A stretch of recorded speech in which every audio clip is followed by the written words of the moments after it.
Eric Nicksick, Sean Strickland's head coach, publicly criticized Strickland's performance, calling it uninspired and sleepwalking. He expressed frustration over Strickland's lack of adjustment during the fight, suggesting his fighter needs to evaluate his motivation and goals in MMA, whether it's making money or striving to become a world champ. Alright, guys, keep tagging me about this whole Eric thing, and goddamn it, because I like Eric. He's a friend of mine, and he's going to continue to be a friend of mine. Will he probably be in my corner? Probably not. We have so many great guys at Extreme, Nate, Ray Cepho. We have so many savages that I would love to corner me. But, you know, man, that entire fight camp was just a struggle. Like, it was a fucking struggle. And, guys, we all have excuses as to why we didn't win or why we won and we shouldn't have won. We all have excuses, and they don't fucking matter. The only reason why I'm making this video is because Eric had to go do a podcast and become an influencer. So now I gotta, like, all right, kind of explain myself. Opportunity, and not just with fighting. Opportunity never comes when it's supposed to.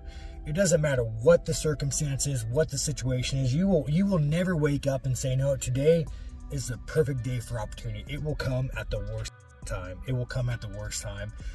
And how many times it comes and you raise your hand and you say, you know what, like, I'm fucking ready. A lot of times you fail. A lot of the times you fail, but a lot of times you don't fail. And it's like, you must say yes. This is not an excuse, but that entire camp was just a struggle of I'm good. Knowing you're not good. I was in Colombia like 7 weeks out, and getting stem cells on a broken bone. Again, bone healed fine, not an excuse. It just kind of weighs in the back of your head. I was training with that Ritter guy, the submission guy, and he hit me with a whizzer. It was already broken. And dude, I thought my arm snapped. He's like, I gotta go to Colombia. Like, this is... But all camp, this is just in the back of your head. And like, you just keep telling yourself, I'm good. And I think this is just what all men do. Like, all men do this. Like, you look in the mirror and, like, even though you know you're not good, you're like, I'm good, dude. You're a man. You sack up. But all camp, dude, whether it be, you know, the staph infection, the broken arm, the having to get a visa that didn't get approved until a week, not being able to get cornermen out there. This entire camp was like a struggle of I'm not good, but me looking in the mirror and saying sack up. And you know, man, nothing away from Dreykus. He came there, fought his ass off, broke my nose. Like, dude, hell yeah, man. Like, hats off. Did you fight like a man? But, you know, you guys, I don't fight to put belts on the wall. I can fight because, you know, Eric wants to go do a fucking fancy podcast. That's not why I fight. Before fighting, you guys, I mean, I had like the lowest self-esteem.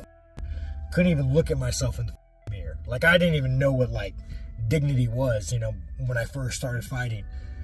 And kind of through fighting, man, like I've learned like so much. I've met so many fucking amazing people through the UFC and fighting and fight fans. Like, you guys have changed my life. Like, you've made me grow so much as a person in the ring and out of the ring, and that's why I fight. I love it. I got a lot of fights left on my contract. I love fighting. I'm going back to the gym. I'm working my ass off, and I'm starting from square one. And that's just kind of how life is, dude. Like, you'll always get a step back where you're like, all right, well, I got to start over again. And you have a choice. You either sack up and you do it, or you quit. And I'm going to sack up and do it. And you know what? You guys. I broke my nose like 3 times in that round. And every single time, I didn't quit. I didn't go sit on the stool and say, hey, my nose is broken, I can't fight. I adjusted every time. And I thought, you know, man, maybe I'll get lucky, maybe I won't. But at the end of the day, dude, we all have a story, and no one gives a I'm grateful for my life. I love my job. I love my fans. I support you guys just as much as you support me. Back in the gym, sack up, and on to the next.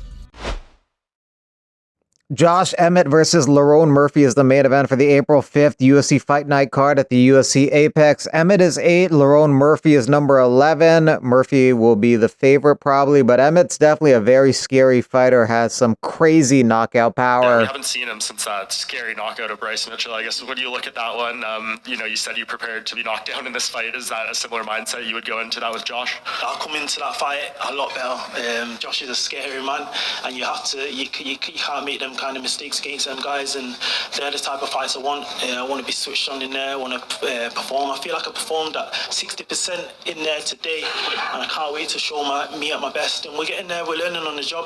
Like I said on the mic, I've had 8 fights in the UFC, 16 pro fights total, so that's half my pro fights. I'm learning on the job in the best organization in the world against the toughest fighters in the world as well. Max, I need you to come back to knock people the F out so I can sleep better. We're working on the date, is what Max Holloway says. Maybe Dustin Poirier for Poirier's final fight. He wants to fight a legend, and Max is a legend, and it'd be an exciting fight, and you could put the BMF title on the line to headline a pay-per-view. What's up, everybody? I just want to let you know that Monster and the UFC have just signed a massive long-term deal. Monster will continue to be the official energy drink of the UFC. This is the biggest sponsorship deal for both Monster and UFC. They're very passionate about the sport. They love the brand. We love Monster. They supported UFC for a very long time, and we are excited to continue this awesome partnership for many years to come. For many, many years to come. Tell him. Okay, so Chael and I are talking, and we're going, I have Michael Chiesa on my coaching staff. Chael has Colby Covington on his coaching staff. Why don't they just fight, and then Chael and I coach him? That's about as close as we would both get to going back into the octagon. So why don't those dudes just fight each other? And to back Daniel up, I can't believe nobody's suggesting that. That's the obvious fit. Like, I don't think that Colby and Chiesa are going to get through this process without finding one another. But imagine how much we can instigate them. Yeah. It would be awesome. Like, we could instigate those guys for 4 weeks without having to get punched. See, I would instigate Stipe, but there was always a moment that I thought, once I was like, man, he might actually hit me, because I was messing with him so much. We don't have to worry about getting hit by each other. Like, we can make them hit each other.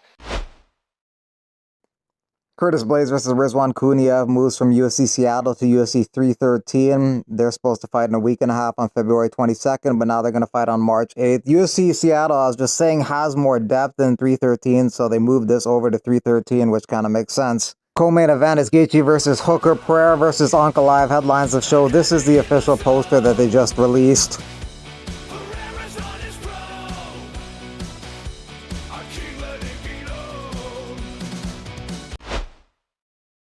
Andreas Binder, who has a win over Ian Gary as an amateur, will be on this season of The Ultimate Fighter Tough 33.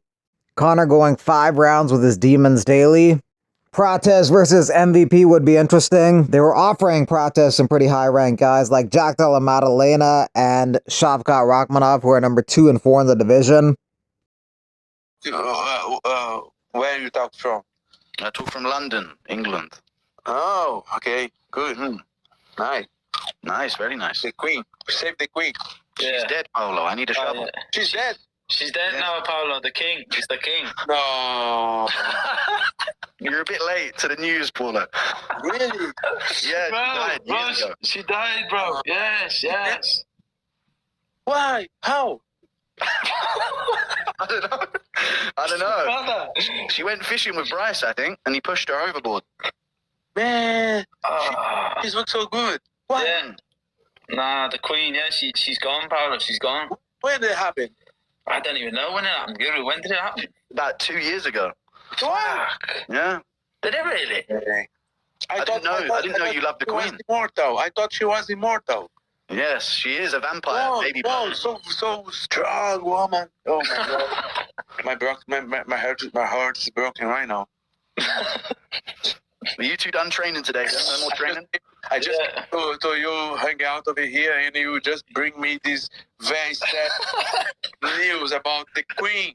The biggest Queen ever. Oh, I know, Paolo. I'm sorry. I should have told you. Paolo. I'm so sorry, bro. I'm a fan of Queen Elizabeth III. This is a higher peak elevation tent. This tent mimics me fighting or just getting used to and acclimating to the elevation in which I'm going to be fighting at the end of next month, which is March 29th. So next is the higher peak machine. Right here. You just press this button on here, and then it obviously transfers the oxygen from higher peak. Check it out. It's definitely something that can be a game changer.